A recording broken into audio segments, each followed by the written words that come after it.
प्रेम की होली कहानी। गंगी का 17वां साल था, पर वह 3 साल से विधवा थी और जानती थी कि मैं विधवा हूँ, मेरे लिए संसार के सुखों के द्वार बंद हैं। फिर वह क्यों रोए और कल्पे। मेले से सभी तो मिठाई के दोने और फूलों के हार लेकर नहीं लौटते। कितनों ही का तो मेले की सजी दुकानें और उन पर खड़े नर नारी देखकर ही मनोरंजन हो जाता है। गंगी खाती पीती थी, हंसती बोलती थी, किसी ने उसे मुंह लटकाए अपने भाग्य को रोते नहीं देखा। घड़ी रात को उठकर गोबर निकालकर गाय बैलों को सानी देना, फिर उपले पाथना उसका नित्य का नियम था। तब वह अपने भैया को गाय दुहाने के लिए जगाती थी। फिर कुएं से पानी लाती, चौके का धंधा शुरू हो जाता।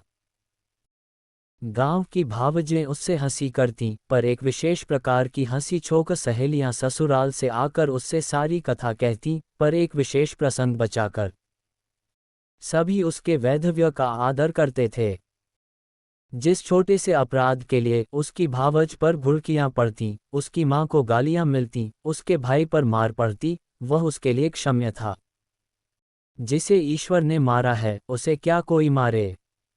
जो बातें उसके लिए वर्जित थीं उनकी ओर उसका मन ही न जाता था। उसके लिए उसका अस्तित्व ही न था। जवानी के इस उमड़े हुए सागर में मतवाली लहरें न थीं, डरावनी गरज न थी, अचल शांति का साम्राज्य था। 2 होली आई, सबने गुलाबी साड़ियां पहनी, गंगी की साड़ी न रंगी गई। माँ ने पूछा, बेटी तेरी साड़ी भी रंग दून? गंगी ने कहा, नहीं अम्मा, यूं ही रहने दो। भावज ने फाग गाया। वह पकवान बनाती रही। उसे इसी में आनंद था। तीसरे पहर दूसरे गांव के लोग होली खेलने आए। ये लोग भी होली लौटाने जाएंगे। गांवों में यही परस्पर व्यवहार है। मैकू महतो ने भंग बनवा रखी थी, चरस गांजा माजूम सब कुछ लाए थे। गंगी ने ही भंग पीसी थी, मीठी अलग बनाई थी, नमकीन अलग। उसका भाई पिलाता था, वह हाथ धुलाती थी। जवान सिर नीचा किए पीकर चले जाते, बूढ़े गंगी से पूछ लेते, अच्छी तरह हो न बेटी, या चुहल करते, क्यों भी गंगिया भावज तुझे खाना नहीं देती क्या, जो इतनी दुबली हो गई है। गंगिया हंसकर रह जाती। देह क्या उसके बस की थी। न जाने क्यों वह मोटी हुई थी। भंग पीने के बाद लोग फाग गाने लगे। गंगिया अपनी चौखट पर खड़ी सुन रही थी। एक जवान ठाकुर गा रहा था। कितना अच्छा स्वर था, कैसा मीठा। गंगिया को बड़ा आनंद आ रहा था।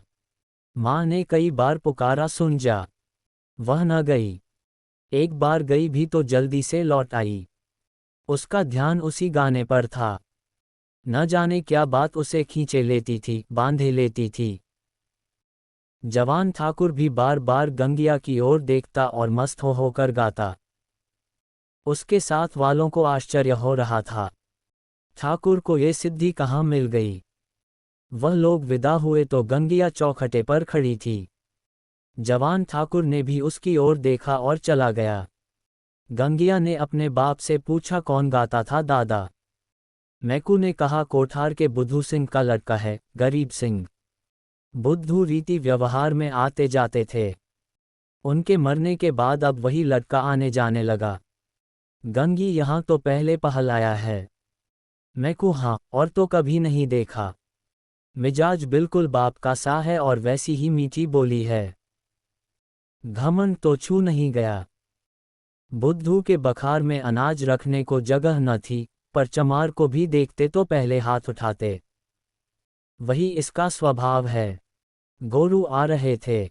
गंगी पगहिया लेने भीतर चली गई। वही स्वर उसके कानों में गूंज रहा था। कई महीने गुजर गए। एक दिन गंगी गोबर पाथ रही थी। सहसा उसने देखा, वही ठाकुर सिर झुकाए द्वार पर से चला जा रहा है। वह गोबर छोकर उठ खड़ी हुई। घर में कोई मर्द न था। सब बाहर चले गए थे। ये कहना चाहती थी, ठाकुर बैठो, पानी पीते जाओ, पर उसके मुंह से बात न निकली।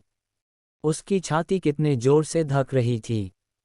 उसे एक विचित्र घबराहट होने लगी, क्या करे, कैसे उसे रोक ले। गरीब सिंह ने एक बार उसकी ओर ताका और फिर आंखें नीची कर लीं। उस दृष्टि में क्या बात थी कि गंगी के रोए खड़े हो गए। वह दौड़ी घर में गई और माँ से बोली, अम्मा, वह ठाकुर जा रहे हैं। गरीब सिंह। माँ ने कहा, किसी काम से आए होंगे। गंगी बाहर गई तो ठाकुर चला गया था। वह फिर गोबर पाथने लगी, पर उपले टूट टूट जाते थे, आप ही आप हाथ बंद हो जाते, मगर फिर चौंक कर पाथने लगती, जैसे कहीं दूर से उसके कानों में आवाज आ रही हो। वही दृष्टि आंखों के सामने थी। उसमें क्या जादू था, क्या मोहिनी थी। उसने अपनी मूक भाषा में कुछ कहा। गंगी ने भी कुछ सुना। क्या कहा, ये वह नहीं जानती, पर वह दृष्टि उसकी आंखों में बसी हुई थी।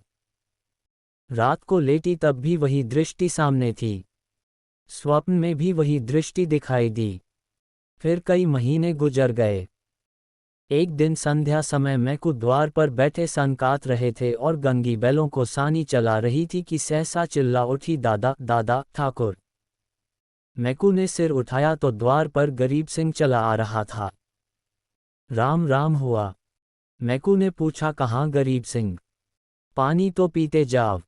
गरीब आकर एक माची पर बैठ गया। उसका चेहरा उतरा हुआ था। कुछ वह बीमार सा जान पड़ता था। मैकू ने कहा, कुछ बीमार थे क्या? गरीब, नहीं तो दादा। मैकू, कुछ मुंह उतरा हुआ है, क्या सूद ब्याज की चिंता में पड़ गए? गरीब, तुम्हारे जीते मुझे क्या चिंता है दादा। मैकू, बाकी दे दी ना? गरीब, हाँ दादा, सब बेबाक कर दिया। मैकू ने गंगी से कहा, बेटी जा, कुछ ठाकुर को पानी पीने को ला। भैया हो तो कह देना चिलम दे जाए। गरीब ने कहा, चिलम रहने दो दादा, मैं नहीं पीता। मैकू, अब की घर ही तमाकू बनी है, स्वाद तो देखो। पीते तो हो। गरीब, इतना बेअदब न बनाओ दादा। काका के सामने चिलम नहीं छुई। मैं तुमको उन्हीं की जगह देता हूँ। ये कहते कहते उसकी आंखें भर आईं। मैकू का हृदय भी गदगद हो उठा। गंगी हाथ की टोकरी लिए मूर्ति के समान खड़ी थी। उसकी सारी चेतना, सारी भावना गरीब सिंह की बातों की ओर खींची हुई थी। उसमें और कुछ सोचने की और कुछ करने की शक्ति न थी।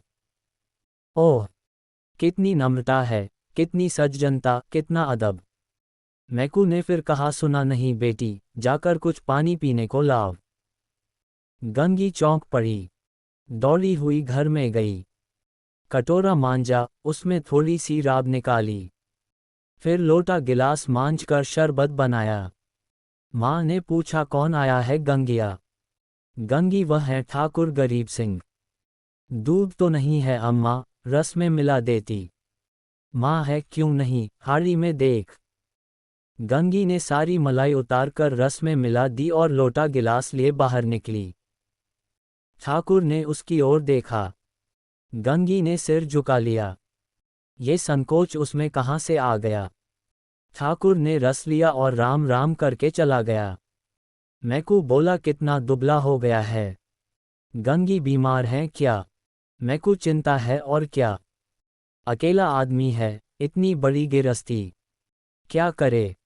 गंगी को रात भर नींद नहीं आई। उन्हें कौन सी चिंता है?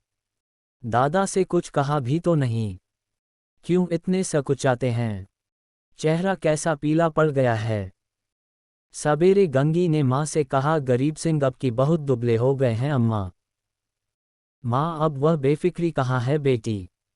बाप के जमाने में खाते थे और खेलते थे, अब तो गिरस्ती का जंजाल सिर पर है। गंगी को इस जवाब से संतोष न हुआ। बाहर जाकर मैकू से बोली, दादा, तुमने गरीब सिंह को समझा नहीं दिया, क्यों इतनी चिंता करते हो? मैकू ने आंखें फाकर देखा और कहा, जा अपना काम कर।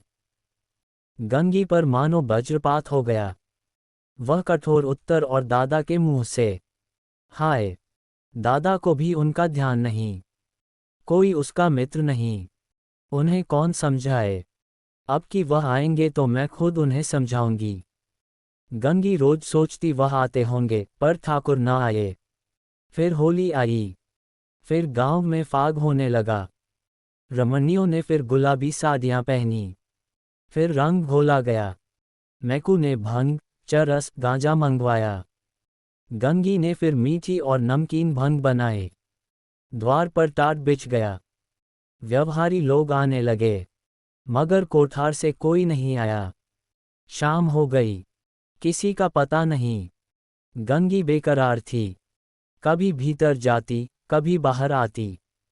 भाई से पूछती क्या कोठार वाले नहीं आए। भाई कहता नहीं।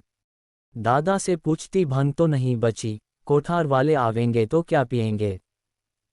दादा कहते अब क्या रात को आवेंगे, सामने तो गांव है। आते होते तो दिखाई देते।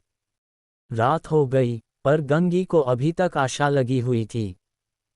वह मंदिर के ऊपर चढ़ गई और कोठार की ओर निगाह दौड़ाए। कोई न आता था। सहसा उसे उसी सिवाने की ओर आग दहकती हुई दिखाई दी। देखते देखते ज्वाला प्रचंड हो गई। यह क्या? वहां आज होली जल रही है। होली तो कल ही जल गई। कौन जाने वहां पंडितों ने आज होली जलाने की शायद बताई हो। तभी वे लोग आज नहीं आए। कल आएंगे। उसने घर आकर मैकू से कहा दादा, कोठार में तो आज होली जली है। मैकू दुत पगली। होली सब जगह कल जल गई। गंगी तुम मानते नहीं हो, मैं मंदिर पर से देख आई हूं। होली जल रही है। न पतियाते हो तो चलो, मैं दिखा दूं। मैकू अच्छा चल देखूं। मैकू ने गंगी के साथ मंदिर की छत पर आकर देखा। 1 मिनट तक देखते रहे। फिर बिना कुछ बोले नीचे उतर आए।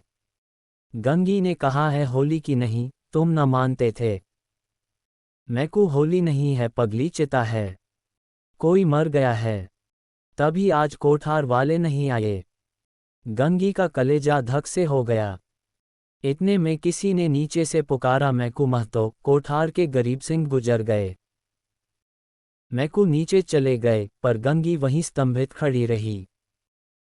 कुछ खबर न रही मैं कौन हूँ, कहाँ हूँ। मालूम हुआ जैसे गरीब सिंह उस सुदूर चिता से निकलकर उसकी ओर देख रहा है। वही दृष्टि थी, वही चेहरा, क्या उसे वह भूल सकती थी। उस दिवस से फिर कभी होली देखने नहीं गई। होली हर साल आती थी, हर साल उसी तरह भंग बनती थी, हर साल उसी तरह फाग होता था। हर साल अबीर गुलाल उड़ती थी, पर गंगी के लिए होली सदा के लिए चली गई।